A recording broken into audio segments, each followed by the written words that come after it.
तर पुन्हा एकदा आपण महाराष्ट्राच्या आढाव्याकडे वळूया। मंदार गोंजारी आपल्याला सांगत होता कशा प्रकारे मोठ्या नेत्यांच्या घरामध्ये तिकीट वाटप झाल्याचं दिसतं आहे पश्चिम महाराष्ट्रामध्ये। मंदार तर आपण मी जसं स्वरदा बापट, कुणाल टिळक यांचं नाव सांगितलं तसंच जे शरद पवारांच्या पक्षाचे आमदार आहेत त्यांच्या मुलांनी भारतीय जनता पक्षाकडून उमेदवारी जी आहे ती मिळवलेली आहे। त्याचबरोबर कोल्हापूरमध्ये जे मंत्री आहेत राजेश क्षीरसागर यांच्या मुलाला एकनाथ शिंदे यांच्या शिवसेनेची उमेदवारी मिळालेली आहे। त्यामुळे घराणेशाही आपण याही निवडणुकीमध्ये पाहतो आणि दुसरीकडे सगळ्याच महापालिकांमध्ये आपल्याला जे निष्ठावंत कार्यकर्ते आहेत त्यांचा रोष उफाळून आल्याचं पाहायला मिळते। हे तसेच काही आहेत। तुम्ही कोणत्या पक्षाचे? मी भारतीय जनता पार्टीचा कार्यकर्ता आहे। माझं नाव विकी ढोले। मी 2017 मध्ये पण इच्छुक होतो। त्यावेळेस पक्षात असं सांगितलं कोणाला उमेदवारी दिली? आता ब गटातून लढकतानाच उमेदवारी दिलेली आहे। पण माझं म्हणणं असं होतं की 2017ला जेव्हा पक्षाचा काही सक्षम कार्यकर्ते नव्हते त्यावेळेस तुम्ही आयात उमेदवार घेतले। तुम्ही अपक्ष म्हणून आता मी अपक्ष म्हणून फॉर्म भरलेला आहे। पण देवेंद्रजींनी सांगितलं होतं की बाबा आम्ही सर्वे वगैरे करतो आपल्या पक्षामध्ये, हे सगळ्या गोष्टी होतात। मग आता 9 वर्ष यांनी 2017 जे निवडून आलेत ते 2025 पर्यंत यांनी काय कामं केलं समाजाची? सर्वे केलं का? सर्वे झालं ना। सर्वेमध्ये माझा रेशो आलेला आहे 8.25चा विदाऊट नगरसेवक, म्हणजे काही कॅपॅसिटी नसताना ह्यो कार्यकर्ता तळागाळापर्यंत पोहोचला आहे। म्हणजे नगरसेवक त्यांचा सर्वे 11चा आहे। फरक किती तर तुमचं 2चं आहे। जर पक्षाने तो अशा कार्यकर्त्याला जर ताकद दिली तर आपण पाहतोय ही नाराजी आपण सगळ्या संपूर्ण महाराष्ट्रामध्ये पाहतो आहोत। त्यामुळे खूप मोठी बंडखोरी सगळ्याच पक्षांमध्ये आहे। मला इथं हे एक गोष्ट नमूद करायची आहे की पुण्यामध्ये मोठ्या प्रमाणात चर्चा झाली ती दोन्ही राष्ट्रवादी काँग्रेस एकत्र येण्याची। मात्र या दोन्ही राष्ट्रवादी काँग्रेस पूर्णपणे एकत्र येत नाही आहेत हे स्पष्ट आहे। काही वेळापूर्वी आपण शरद पवारांच्या राष्ट्रवादी काँग्रेसचे नेते अंकुश काकडे यांची या ठिकाणी प्रतिक्रिया प्रेक्षकांना दाखवली। त्यामध्ये त्यांनी सांगितलं की त्यांच्या पक्षाकडून 70पेक्षा अधिक उमेदवारांना एबी फॉर्म देण्यात आलेले आहेत। याचाच अर्थ असा होतो की अजित पवारांच्या पक्षासोबत त्यांची पूर्णपणे आघाडी पुण्यामध्ये झालेली नाही। जरी 2 दिवसांपूर्वी जाहीर करण्यात आलं होतं, म्हणजे खास करून रविवारी गौतम अदानींच्या सोबत जेव्हा सगळे पवार एकत्र आले त्यानंतर सूत्र फिरली आणि दोन्ही राष्ट्रवादीची आघाडी झाल्याचं रोहित पवारांनी काल घोषित केलं होतं। मात्र पूर्णपणे आघाडी झालेली नाही।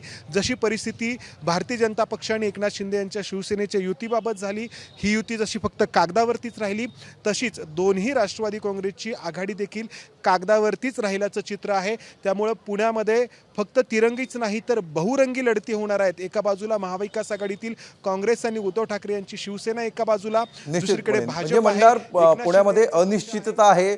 युती आघाड्यांची गणितं अजूनही अनेक ठिकाणी अस्पष्ट आहेत आणि त्यामुळे अर्ज माघारीपर्यंत कदाचित हे चित्र स्पष्ट होईल असं आपण समजूया। ठाण्यामध्ये नेमकं काय चित्र आहे? घराणेशाहीचा एक मुद्दा आहे अक्षय, कशा प्रकारे हा फॅक्टर महत्त्वाचा ठरताना दिसतोय ठाण्यामध्ये?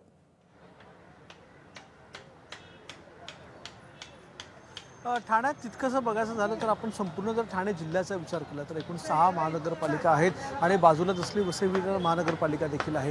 तर एकूणच याचा विचार केला तर घराणेशाही ही तितकीशी त्या प्रमाणात नाही आहे, कारण की इथे जे आमदार आहेत, जे खासदार आहेत किंवा त्यांच्या घरातले लोक आहेत तर त्यांना तितकेसे तिकीटं जी आहेत ते देण्यात आलेली नाही। आता ठाण्यामधले जर आपण विचार केला तर ठाण्यामध्ये जर शिवसेना आहे शिंदे गटाची तर त्यांच्यामध्ये एक भोईर फॅमिली जी आहे त्यांना एका घरामध्ये 4 तिकीटं आहेत। ते आधीपासूनचे 4 नगरसेवक होते। अशा प्रकारे देण्यात आलं। मंत्री प्रताप सरनाईक आहेत तर त्यांचा जो मुलगा आहे पूर्वेश सरनाईक त्यांनी स्वतःहून ही जी निवडणूक आहे त्यामध्ये माघार घेतलेली आहे। त्याच्या जागी त्यांचा एक कार्यकर्ता आहे त्याला संधी दिलेली आहे। अशा प्रकारे स्वतःहून त्यांनी माघार घेण्यात आल्यामुळे एक वेगळा पायंडा झालेला आहे। दुसरीकडे खासदार नरेश मस्के आहे, त्यांच्या मुलाला देखील पक्षाने सांगितलं की आम्ही तुला तिकीट देऊ शकत नाही, तर त्याने देखील त्या ठिकाणी तिकीट मागण्याचा अट्टास न करतो देखील निघून गेला, त्यामुळे त्याला देखील तिकीट नाकारलेली आहे। अशा प्रकारे ठाणे शहरामध्ये तरी किमान काही ठिकाणी 1 ते 2 जर आपण हे महत्त्वाचे मुद्दे सोडले, महत्त्वाची उदाहरणं सोडली तर त्या ठिकाणी घराणेशाही काही मोठ्या प्रमाणात नाही। भाजपने तर एका घरामध्ये एकच तिकीट असं देऊ केलेलं आहे। अगदी क्वचित 1-2 ठिकाणी पत्नी आणि नवरा, पती आणि पत्नी या दोघांना तिकीट देण्यात आलेली आहे। अशा प्रकारे ही संपूर्ण चित्र दिसून येत आहे। मात्र या महानगरपालिका ज्या आहेत त्या महानगरपालिकांमध्ये वेगवेगळ्या ठिकाणी वेगवेगळी युती झालेली आहे, वेगवेगळ्या ठिकाणी वेगवेगळी आघाडी देखील झालेली आहे. म्हणजे जे पक्ष ठाणे महानगरपालिकेसाठी एकत्र आहेत ते पक्ष वसई विरार महानगरपालिकेच्या विरोधात एकमेकांच्या लढत आहेत. कोणी नवी मुंबईमध्ये एकत्र आहेत तर कोणी ठाणेमध्ये एकत्र आहेत. अशा प्रकारची संपूर्ण आघाडीची त्यामुळे युतीची चित्र जी ठाण्यामध्ये संपूर्ण ठाणे जिल्ह्यामध्ये आपल्याला दिसून येत आहेत. म्हणजे नवी मुंबई आणि मीरा भाईंदरमध्ये युती झालीच नाही. भाजप आणि शिवसेना हे एकमेकांच्या कट्टर विरोधी म्हणून त्या ठिकाणी लढणार आहेत. तर KDMCमध्ये युती झालेली आहे, ठाणे महानगरपालिकेमध्ये युती झालेली आहे. त्या ठिकाणी हे दोन पक्ष मित्रपक्ष म्हणून लढणार आहेत आणि त्यांचाच मित्रपक्ष जो आहे राज्यामधला तो म्हणजे राष्ट्रवादीचा अजित पवार गट, तो मात्र संपूर्ण ठाणे जिल्ह्यामध्ये वेगळाच लढणार आहे.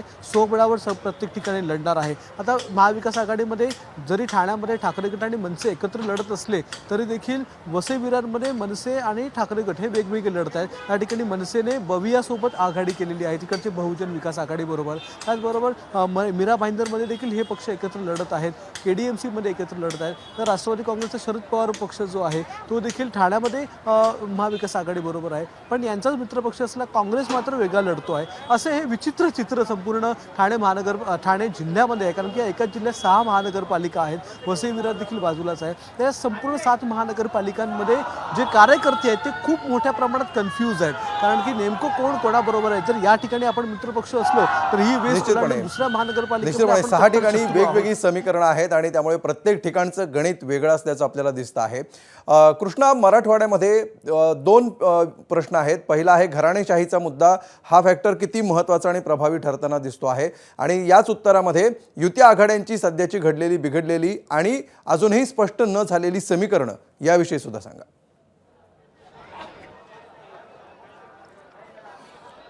खरं तर भाजपाने अगदी स्पष्ट केलेलं होतं की कुठल्याही आमदार किंवा पदाधिकाऱ्याच्या मुलामुलीला तिकीट देणार नाही आहे. त्यामुळे त्या सर्वांना माघार घ्यावी लागली हे खरं आहे.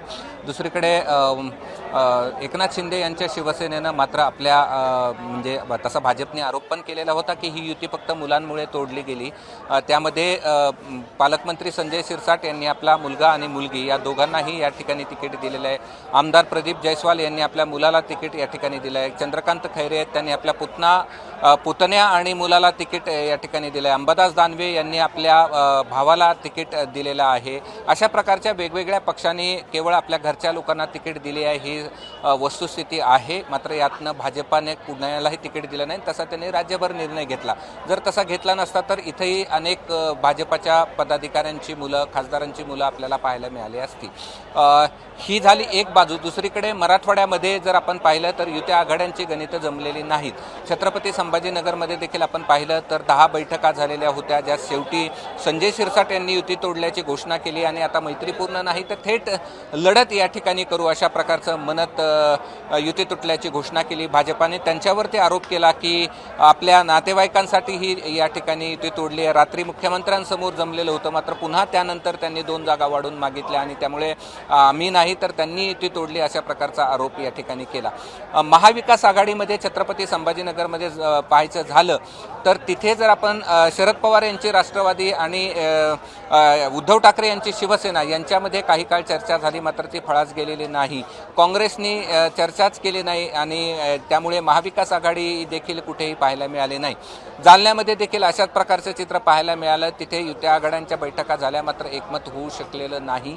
तीच परिस्थिती परभणी, तीच परिस्थिती लातूरमध्ये देखील आहे आणि तीच परिस्थिती नांदेडमध्ये देखील आपल्याला पाहायला मिळाली. त्यामुळे मराठवाड्यात कुठेही युती किंवा आघाडी झाली अशा प्रकारचं स्पष्ट या ठिकाणी होऊ शकलेलं नाही आणि त्यामुळे मराठवाड्यामध्ये एकीकडे दिवसभरामध्ये संभाजीनगरमध्ये राडा पाहायला मिळाला तर दुसरीकडे युती आघाड्यांचं चित्र मध्ये स्पष्ट होताना दिसलं. निश्चितपणे अजूनही हे चित्र धूसर आहे, अस्पष्ट आहे. एबीपी माझा, उघडा डोळे बघा नीट.